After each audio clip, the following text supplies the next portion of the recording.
One man's trash is another man's treasure. It's an old saying, but it's underpinning a clever new craze that's saving smart Aussies a small fortune.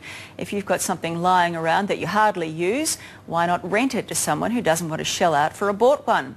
And we're not talking about junk. It's an oh-so-modern problem. We just seem to accumulate stuff. The reality is all of us have items in our garage and spare room which are gathering dust.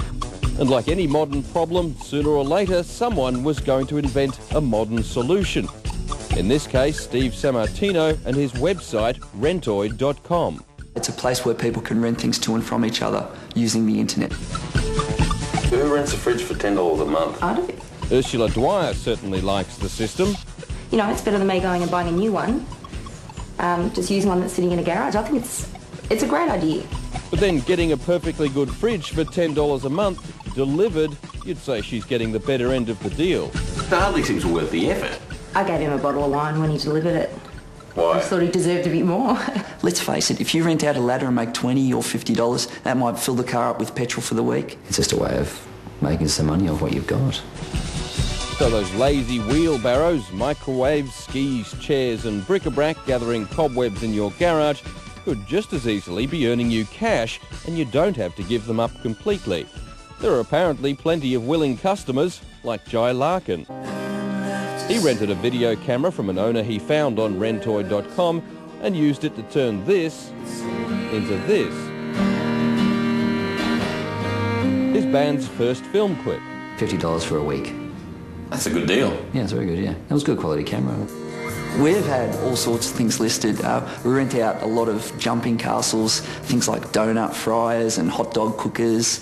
We've got a unicycle up there, which is up for rent. And because we had so many quirky items, we actually developed something called the Quirky List. Guy's selling a pair of jousting sticks. It's a 21st century bent on an old Australian pastime. $4.50 for jousting sticks. Tell him he's dreaming. Are there any jousting sticks on there?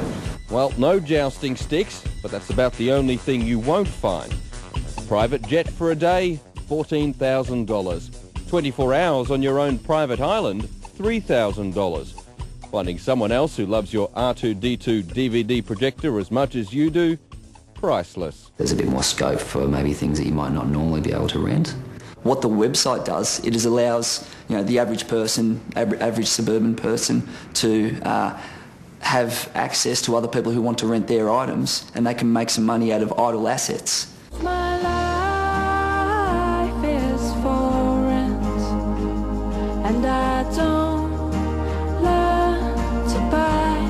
I'd look at it again, definitely. Look at the state of my oven. I need an oven. I need a washing machine. Thing is, it's fun. And I think with the web, sometimes it's not just about money. It's not about having a transaction. It's about using a forum to connect with other people, to show your personality, to put some fun things up there. And maybe the person who puts the Rubik's Cube up has a lot of other items which are fun. This is going straight to the pool room. And the owners of Rentoid certainly aren't dreaming, with more than 30,000 Australians already hitting the site daily. There's more information on that story at our 9MSN website.